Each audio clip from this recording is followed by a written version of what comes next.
राष्ट्रवादी काँग्रेसतर्फे बारामती नगरपालिका नगर अध्यक्षपदाची उमेदवारी खऱ्या अर्थाने सचिन सातव यांना जाहीर झालेली आहे। आपल्यासोबत सचिन सातव आहेत। सर, काय सांगाल? मोठ्या प्रमाणात नगराध्यक्षपदाच्या उमेदवारीचा सस्पेन्स निर्माण झाला होता आणि एकंदरीतच उमेदवारीची माळ आपल्या काय? सर्वप्रथम ही उमेदवारी मला दिल्याबद्दल मी माननीय अजितदादा पवार उपमुख्यमंत्री राज्याचे यांचे आभार मानतो। तसेच राष्ट्रवादी काँग्रेस पार्टीचे आभार मानतो। ह्या पदाला मला काम करण्याची संधी दिली त्याबद्दल जे जे इच्छुक होते त्यांनी सुद्धा मोठ्या दिलाने मला पाठिंबा दिला, त्यांचे आभार मानतो। खरं तर ही एक मोठी जबाबदारी बारामतीचा नावलौकिक राज्यामध्ये देशामध्ये एक विकासाचं रोल मॉडेल आणि हे विकासाचं रोल मॉडेल ज्यांनी घडवलं ते माननीय अजितदादा पवारांच्या अपेक्षांना पूर्ण उतरण्यासाठी आणि त्यासाठी काम करण्यासाठी एक प्रचंड दडपण आहे। पण त्यांनी दिलेल्या कायम मार्गदर्शनामुळे, त्यांनी दिलेल्या पाठिंब्यामुळे, तसेच सर्व आजी माजी नगरसेवक, आता होऊ पाहणारे नवीन सगळे नगरसेवकाचे उमेदवार, तुमच्या माध्यमातून सर्व पत्रकार बांधव आणि बारामतीची सर्व जनता यांच्या आशीर्वादाने हे निश्चितच या संधीचं मी सोनं करीन एवढी मी तुम्हाला खात्री देतो। सर, नक्कीच जी याच्यातील लोकसभा निवडणूक झाली, विधानसभा निवडणूक झाली, एकंदरीतच प्रत्येक वेळेस पवार विरुद्ध पवार अशी लढाई झाली। साहजिकच लोकसभेमध्ये सुप्रिया सुळे यांना 48,000चं लीड होतं, परंतु शहराचा प्रश्न एकंदरीत आला तर पवार कुटुंबीय कायम शहरामध्ये आहे। 1,03,000 मतदारसंघ आहे। पुन्हा एकदा पवार जे शरद पवारांचा पक्ष आहे यांची देखील उमेदवारी जाहीर झालेली आहे। एकंदरीतच पवार कुटुंब वेगळे झाल्यानंतर बारामती शहरामधील पहिली नगराध्यक्षपदाची निवडणूक होत आहे। कसे पाहता? एका बाजूला बीजेपीचं आव्हान, शरद पवार पक्षाचं आव्हान आणि तिसरा निश्चितच लोकसभेला वेगळा विषय होता। ते देशाची निवडणूक होती। त्यावेळेस लोकांनी काही वेगळ्या विषयावर विचार करून मतदान केलं आणि त्यामुळे त्यावेळेस सुनेत्रा वहिनींचा पराभव झाला, ही आम्हाला फार त्याचं एक दुःख आहे। पण त्यावेळेस लोकांनी वेगळा विचार केला होता। त्यावेळेस ती दिल्लीच्या निवडणुका होत्या आणि त्यावेळेस देशामध्ये एक नरेटिव्ह होतं। त्या नरेटिव्हमध्ये भाजपाला सुद्धा अपेक्षित यश मिळालं नाही। काही गोष्टी, काही समाज भाजपपासून आणि NDA पासून दुरावले, याचा फार मोठा फटका त्या काळात NDAला बसला आणि त्याचा फटका बारामतीला सुद्धा बसला। त्याच्यात अजूनही काही भावनिक मुद्दे त्या निवडणुकीला होते। पण त्यानंतर विधानसभेला तुम्ही बघितलं तर विधानसभेला पूर्ण चित्र पलटलं। दादांनी, एकनाथ शिंदे साहेबांनी आणि राज्याचे आत्ताचे विद्यमान मुख्यमंत्री देवेंद्र फडणवीस साहेबांनी काही नवीन धोरणं अवलंबली, काही नवीन योजना आणल्या आणि त्याचं चित्र तुम्ही बघितलं की निश्चित सगळं उलटं चिलटं फिरलं। म्हणजे आज महाराष्ट्राला विरोधी पक्ष नेता सुद्धा नाही अशी परिस्थिती आणि एवढं मोठं यश महायुती म्हणून आदरणीय देवेंद्र फडणवीस साहेबांच्या नेतृत्वाखाली नवीन सरकार स्थापन झालं आणि त्यापासून विकासाची घोडदौड चालू आहे। आणि आता ही निवडणूक तर आपल्या बारामती शहराची आहे आणि बारामती शहराचे तर प्रश्न वेगळेत। त्यामुळं लोक ज्या निवडणुकीला सामोरं जातात त्या निवडणुकीला काय प्रश्न आहेत त्यांच्यासमोर ते बघतात आणि त्या पद्धतीने मतदान करतात, असा एक जवळपास एक ट्रेंड आहे। आणि त्याबद्दल निश्चित तुम्ही सांगताय ते योग्य की पक्षाचं 2 गट पडल्यानंतर ही नगरपालिकेची पहिली निवडणूक आहे। पण दादांनी केलेला विकास आणि लोकांना माहिती आहे की बारामती शहरामध्ये दादांचं योगदान काय आहे, पवार साहेबांचं निश्चित योगदान आहे। तसं बाबतीतलं दादांनी मागच्या भाषणामध्ये सुद्धा त्याचा उल्लेख केलेला आहे। पण ते ज्या काही गोष्टी बारामतीसाठी करायच्यात, जे करत आलेत आणि भविष्यामध्ये करायच्यात, त्यामध्ये आदरणीय दादा असतील, आदरणीय सुनेत्रा वहिनी असतील, यांनी निश्चित झोकून काम करण्याची जी त्यांची प्रवृत्ती आहे बारामतीला एक वेगळ्या उंचीवर नेण्यासाठी, त्याच्यावर सबंध बारामतीकरांचा विश्वास आहे आणि सबंध बारामतीकरांचं दादांवर प्रचंड प्रेम आहे। हे निश्चित तुम्हाला येणाऱ्या निवडणुकीमध्ये दिसेल। भाजपचं म्हणायचं म्हटलं तर राज्यामध्ये महायुती म्हणून ते सर्वात मोठं पक्ष आहे। त्यांच्या देवेंद्र फडणवीस साहेबांच्या नेतृत्वाखाली त्या सरकार, तिन्ही पक्षाचं सरकार एकत्र काम करते। तर काही ठिकाणी महायुती म्हणून सुद्धा आपण सामोरं जातोय, तर काही ठिकाणी मैत्रीपूर्ण लढत होत आहेत। सगळ्यांनी आपलं पक्षाच्या मर्यादा सांभाळून एकमेकांवर हे मैत्रीपूर्णच लढती व्हावे, कोणी कोणाच्यावर खालच्या पातळीवरची टीका न करता आपण लोकांच्या प्रश्नावर चर्चा करून ज्यांना लोकांचे प्रश्न चांगल्या पद्धतीने सोडवता येतील आणि कोणाच्या मार्गदर्शनाखाली सोडवता येतील तर ते अजितदादांच्या मार्गदर्शनाखाली बारामती शहराचे सगळे प्रश्न सोडवत आलेले आहेत। ते तुम्ही बघितलं त्यांनी त्यांच्या सगळ्या दौऱ्यांमध्ये त्यांनी जास्तीचा वेळ बारामतीसाठी दिलेला आहे. हे शहराचं एक वेगळं एक ओळख निर्माण करण्यासाठी त्यांनी गेले 35 वर्ष त्यांच्या आयुष्यातली 35-40 वर्ष ते प्रयत्नशील आहेत आणि म्हणून तुम्हाला हे सगळं बदललेलं चित्र दिसते. त्यामुळे निश्चितच विकास म्हणजे बारामती आणि बारामती म्हणजे अजितदादा, हे जे समीकरण आहे विकासाचं, हे निश्चित लोक त्याच्यावर विश्वास ठेवून येणाऱ्या 2 तारखेला तशा पद्धतीने मतदान करतील. सरी एका बाजूला जो भिगवण रोड आहे हाच फक्त विकास झाला आहे. काल योगेंद्र दादा म्हणाले भिगवण रोडच्या आतल्या बाजूला नळाला देखील पाणी येत नाही. परंतु देशभरातील जे नेता येतात, पंतप्रधान नरेंद्र मोदी आले, ते पंकजा मुंडे आले, ते अगदी मोठ्या मोठ्या नेत्यांनी येऊन बारामतीची विकासाची स्तुती केलेली आहे. एका बाजूला विकास झाला नाही विरोधक टीका करतायत, दुसऱ्या बाजूला देश पातळीवरील नेते बारामती स्तुती करतायत. कसं या दोन विधानाचं तुम्ही थोडक्यात? टीका करणं सोपं असतं, काय खोटं बोललं पण रेटून बोला, हे बोलणं फार सोपं असतं. पण विकास जर काय नसता झाला तर ही मोठी नेते मंडळी आणून बघितली असतील का? निश्चित मी सांगेन की काय मूलभूत प्रश्न काही भागामध्ये बारामती जुनी 5.5 स्क्वेअर किलोमीटरची होती, हद्दवाढी झाल्यानंतर 55 स्क्वेअर किलोमीटरची झाली, म्हणजे 10 पट हे शहर वाढलं. ज्यावेळेस एखादं शहर 10 पट वाढतं त्याचं नागरीकरण सुद्धा त्या पद्धतीने वाढतं. आणि जे वाढीव हद्दीमध्ये वाड्या वस्त्यांची संस्कृती होती, गावांची संस्कृती होती, आता त्याला शहराचं रूप येत असताना निश्चित शेवटच्या घटकापर्यंत आपल्याला विकास पोचवायचा आहे. आणि विकास ही निरंतर प्रक्रिया आहे. आपल्याला जे तुम्ही म्हटलं नळाला पाणी येत नाही, तर बारामतीमध्ये 24 तास पाणी येण्यासाठी 24/7 पाणी येण्यासाठी बारामतीमध्ये बृहत बारामती म्हणून जो आपला पाणी पुरवठ्याचा जो प्रोजेक्ट आहे त्याच्यामध्ये सगळ्या ठिकाणी बारामती छोटी होती, आता बारामती वाढली, तर ती एवढ्यावरच न थांबता 50-60 दिवस पाणी रिझर्व कसं राहील, कॅनलला जर काय क्लोजर आला आणि त्या बारामतीकरांना कायम पाणी कसं देता येईल यासाठी आदरणीय दादा कटिबद्ध आहेत.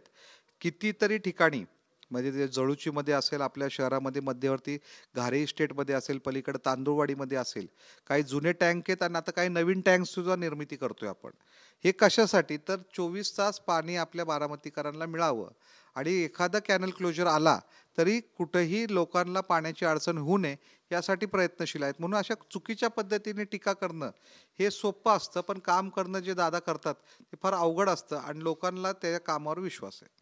सर एकंदरीत विरोधकांकडून अशी देखील टीका केली जाते की विकास कामं करताना जे कॉन्ट्रॅक्टर आहेत त्यांनाच वेळोवेळी कॉन्ट्रॅक्ट दिले जाते, जी पदं आहेत ती देखील एकाच कुटुंबातील किंवा घराणेशाहीचा आरोप होतोय.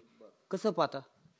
नाही, तुम्ही म्हटला की कॉन्ट्रॅक्टरांना वेगवेगळी पदं देण्यात येत असतं, असं तर मला काय दिसत नाही. एखाद दुसऱ्या त्याला अपवाद असतील, पण कामं जर काय एखाद्या बिल्डिंग बांधण्यामध्ये त्याला जर काय चांगलं असेल तर निश्चित त्याला मोठी कामं देण्यासाठी जे कामाचे निष्कर्ष असतात की त्याला अनुभव आहे का, त्यांनी तसं काम आधी केलेलं आहे का, त्यामुळे नवीन उमेदवार त्याच्यात पात्र होत नाहीत.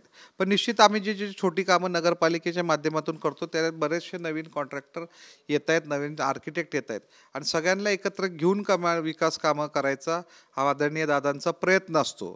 असं कोणालाही दादा निष्कारण झुकतं माप कुठल्याही विकास कामांच्या कॉन्ट्रॅक्टसाठी देत नाही. ती सगळी पारदर्शक प्रक्रिया आहे आणि ती पारदर्शकरित्या एवढे दिवस चालली, त्यामुळं कुठलाही भ्रष्टाचाराचा का कुठलाही जसं तुम्ही म्हणताय की फेवर द्यायचा आरोप दादांवर कधीही झालेला नाही. विरोधकांना काय वाटते ते विरोधकांचा प्रश्न आहे, पण नागरिकांना काय वाटते, नागरिकांना झालेला विकास हा त्याच्यासाठी कसा चांगला आहे हे तर लोकांना दिसतंय आणि निश्चित त्याच्यावर लोकांचा विश्वास आहे. दुसरा तुम्ही म्हटला की कुठल्या तरी घराणेशाही एखाद्याच घराण्यामध्ये पद दिली. निश्चित दादा जे काम करतात त्यांच्या मागे खंबीरपणे पाठीशी उभं राहतात. ही दादांच्या कामाची वेगळी ओळख संपूर्ण महाराष्ट्राला आहे. पवार कुटुंबियांनी नेहमी कार्यकर्ते घडवलेले आहेत आणि कार्यकर्ते तयार केलेले आहेत आणि कार्यकर्त्यांना बळ द्यायचं आदरणीय पवार साहेबांपासून त्याची शिकवण आहे की तुम्हाला कार्यकर्ते घडवायला लागतात, त्यांना कार्यकर्त्यांना बळ द्यायला लागतं, नवीन नेतृत्व तयार करायला लागतं. अशा पद्धतीने हे निश्चित मी त्याचं कधीही ऋण म्हणजे मी कायम ऋणात राहीन की पवार कुटुंबांनी आमच्या कुटुंबावर निश्चित खूप प्रेम केलं. त्यांनी वेगवेगळ्या संस्थांवर आम्हाला काम करण्याची संधी दिली. त्यामुळे माझ्यासारख्या कार्यकर्त्याला 2016 त्यांनी नगरपालिकेमध्ये ज्यावेळेस पहिल्यांदा माझी राजकीय पार्श्वभूमी सांगायची म्हटलं तर मला बँकेमध्ये पाठवलं होतं आणि बँकेमध्ये काम करत असताना मी चांगल्या पद्धतीने काम केलं. त्यावेळेसचे चेअरमन होते, त्यामध्ये आमचे दिवंगत उमेश पोतेकरजी होते, त्यानंतर आमचे शिक्षी साहेब होते, ह्यांच्याबरोबर मी एकत्रितपणे काम केलं आणि 2016मध्ये काही राजकीय घटना घडल्या, त्यामुळं मला नगरपालिकेच्या राजकारणामध्ये यायला लागलं.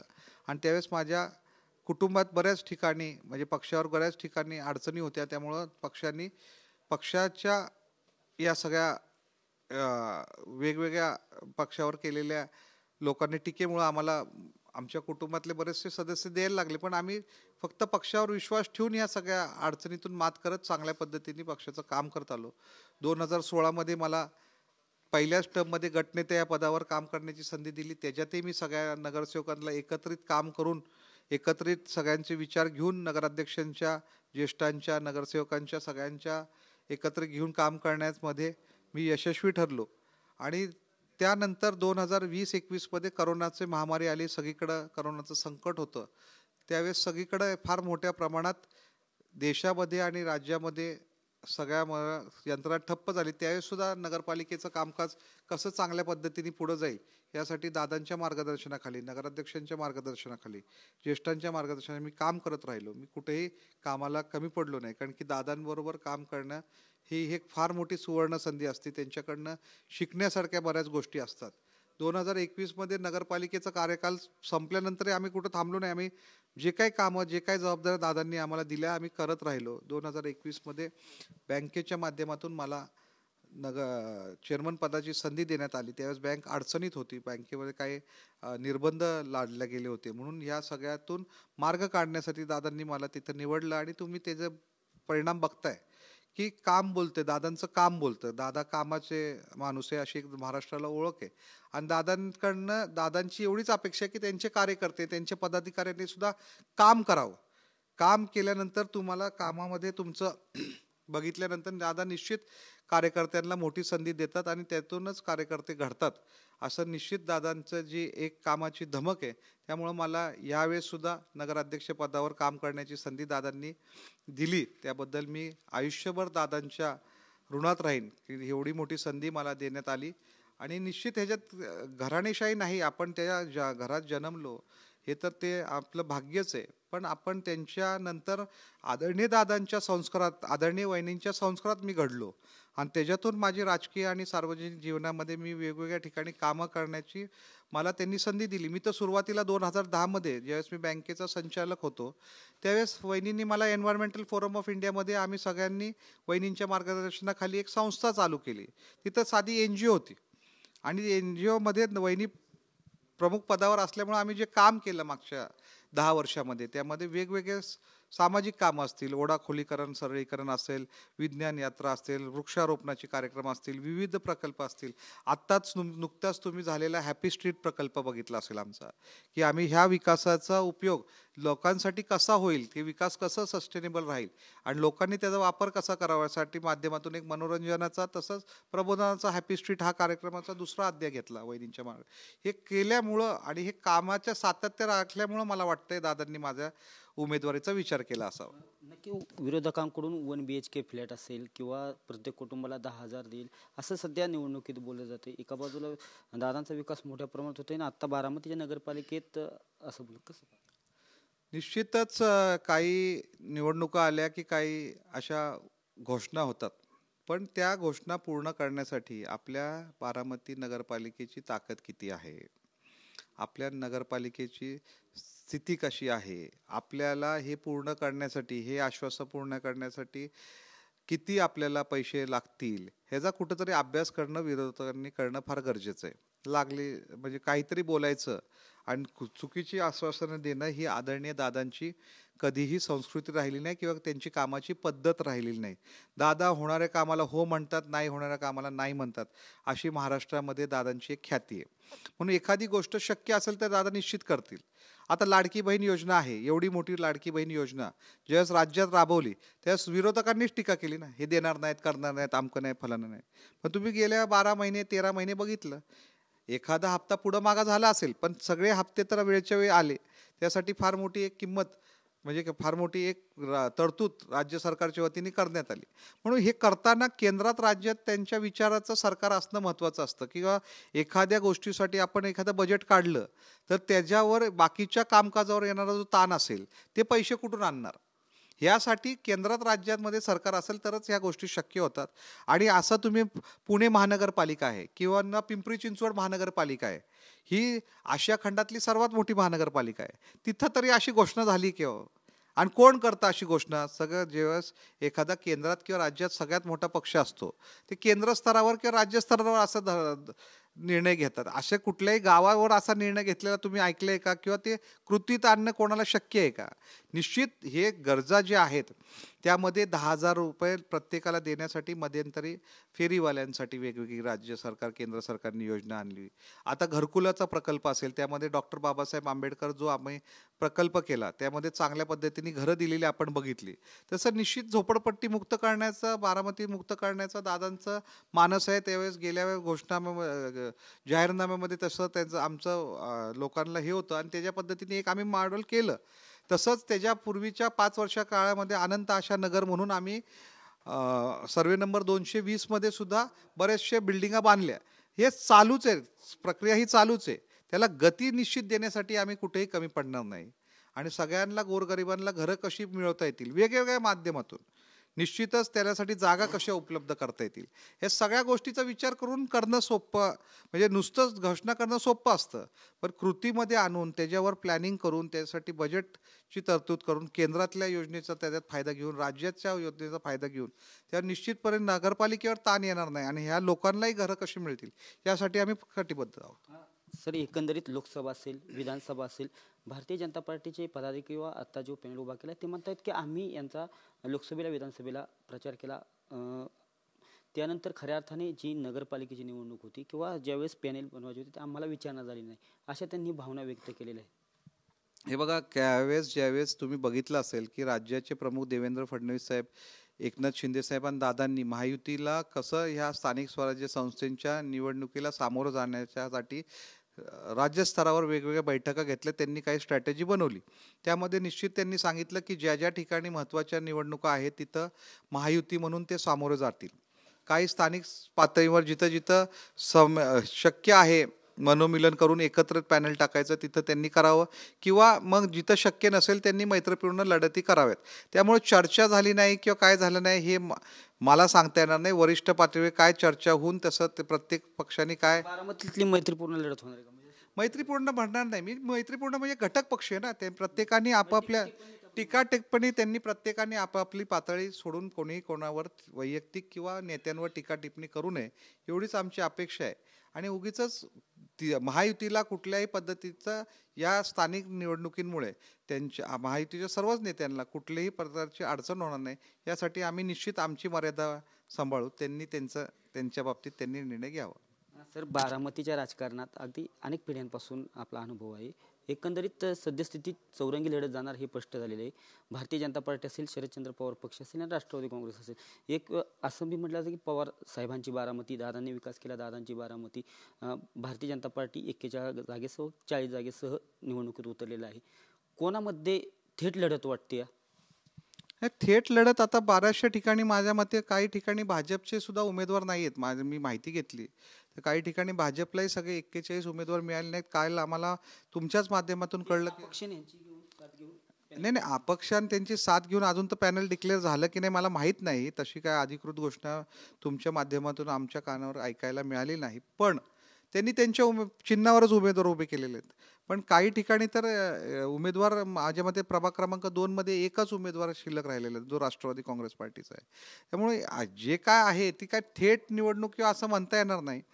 काही ठिकाणी वेगवेगळी समीकरणं आहेत. नगराध्यक्ष पदाला तर 10-12 जण उमेदवार आहेत. त्यामुळं असं म्हणता येणार नाही चौरंगी. तर असं सगळेच उमेदवार आहेत. सगळे उमेदवारांना उभं राहण्याचा त्यांना घटनेने डॉक्टर बाबासाहेब आंबेडकरांनी त्याचा अधिकार दिलेला आहे. तर त्यामुळं निवडणूक ही निवडणूक पद्धतीने लढवावी. प्रत्येकाने आपापले मुद्दे आणि आपापल्या जनतेसाठी जे त्यांचं प्रत्येक पक्षाची भूमिका आहे ही पुढं नेऊन त्या पद्धतीने त्यांनी त्यांचे मत मागण्यासाठी प्राचारण करावं, की लोकांना ते समजावं की विकास कसा करता येईल, तुमच्या मूलभूत प्रश्न सोडवण्यासाठी कोण सक्षम नेतृत्व आहे. तर ते माननीय अजितदादा पवार आहेत. कारण की त्यांनी ह्या 35-40 वर्षामध्ये बारामतीचं एक कुटुंब म्हणून प्रत्येकाला जपलेलं आहे. या कुटुंब म्हणून या बारामतीचा विकास केलेला आहे. कुटुंब समजून ह्या सगळ्या घटकांना एकत्र घेऊन काम केलेलं आहे. म्हणून याच माध्यमातून आम्ही आमच्या पद्धतीने आमच्या पक्षाच्या ध्येयधोरणाच्या राष्ट्रवादी प्रबळ 1 नंबरचा पक्ष आहे. काल एक उमेदवार बिनविरोध झालाय, पण 2 नंबरचा पक्ष कुणाच्या थेट? आता ते लोकांचे हेच कळवतील ना की कोणाला मतं जास्त मिळतील तो 2 नंबरचा पक्ष ठरेल. जो लोकांना सगळ्यात जास्त पाठिंबा मिळेल त्या पक्षाचे सर्व उमेदवार निवडून येतील. आणि निश्चित दादांनी केलेल्या कामावर आम्हाला आमची पूर्ण खात्री आहे की आमचे सगळे उमेदवार चांगल्या मताधिक्याने निवडून येतील. 41चे 41 जण निवडून येतील. प्लस आमच्या जनतेतून येणारा नगराध्यक्ष तो चांगल्या ताकदीने आणि चांगल्या फरकाने निवडून येईल. दादांनी एक बारामतीचं व्हिजन आखलेलं आहे. नगराध्यक्ष पदाची आपल्याला उमेदवारी मिळाली आहे. एकंदरीत ते व्हिजन पुढे घेऊन जाण्यासाठी काय प्रयत्न राहणार आहेत, कशा पद्धतीने प्रचार असणार आहे आणि येणाऱ्या काय? निश्चितच ते दादांनी आतापर्यंत केलेलं जे व्हिजन आहे किंवा जे केलेली कामं आहेत ती दादांची केलेली कामं घरोघरी पोहोचवण्याचं काम आमचे पक्षाचे सर्व पदाधिकारी, सर्व कार्यकर्ते, सर्व उमेदवार, सर्व आजी माजी नगरसेवक सर्वजण आम्ही घरी जाऊन प्रचार करू आणि त्या पद्धतीने ते पोहोचवण्याचा आम्ही निश्चित प्रयत्न करू. आणि त्यामध्ये चांगल्या पद्धतीने आम्ही सुरुवात केलेली आहे.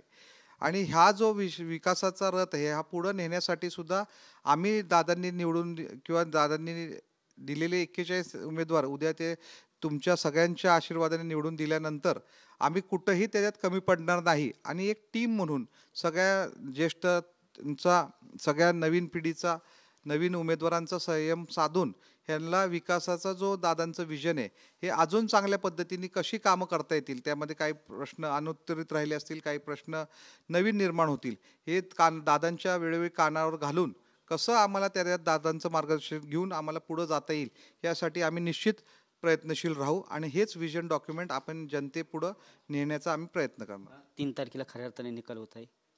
काय खात्री वाटते, काय सांग? आम्हाला निश्चित खात्री आहे की दादांनी केलेल्या कामामुळे बारामतीकर त्यांचा सर्व आशीर्वाद आणि सर्व पाठिंबा आणि प्रेम हे दादांनी दिलेले 41 उमेदवारांवर तसेच माझ्या नगराध्यक्ष पदाच्या उमेदवारावर निश्चितपणे दादा त्यांचा जनता खंबीरपणे दादांच्या पाठीमागं उभं राहून सगळ्या उमेदवारांना निवडून देतील याशी आम्हाला खात्री आहे. आणि मलाही चांगल्या मताधिक्याने निवडून देतील असा आम्हाला ठाम विश्वास आहे. कारण की दादांनी केलेलं काम हेच या जनतेच्या मनामध्ये रुजलेलं आहे. आणि बारामती म्हणजे विकास आणि विकास म्हणजे माननीय अजितदादा हे समीकरणच बारामतीसाठी बारामतीच्या जनतेच्या मनामध्ये रुजलेलं आहे. त्यामुळे ह्या सगळ्यांच्या पाठिंब्यामुळं, आशीर्वादामुळं आम्ही चांगल्या मताधिक्याने सर्व उमेदवार राष्ट्रवादी काँग्रेस पार्टीचे निवडून देतील अशी जनतेला विनंती करतो आणि अपेक्षा व्यक्त करतो की ते आम्हाला सर्व पाठिंबा देतील. नक्कीच बारामती म्हणजे विकास आणि विकास म्हणजेच बारामती. दादांनी जो विकासाचा पाया घातलेला आहे आणि मला नगराध्यक्षपदाची उमेदवारी दिलेली आहे, नक्कीच हा विकास मी निरंतर पुढे घेऊन जाण्याचा प्रयत्न करणार आहोत. आणि येणाऱ्या 3 तारखेला नक्कीच जनता मोठ्या मताधिक्याने मला विजयी करेल अशी देखील आशा यावेळी राष्ट्रवादी काँग्रेसचे नगराध्यक्षपदाचे उमेदवार सचिन सातव यांनी व्यक्त केली आहे. कॅमेरा पर्सन रोहन सह मी दीपक कापरे, TV9 मराठी, बारामती.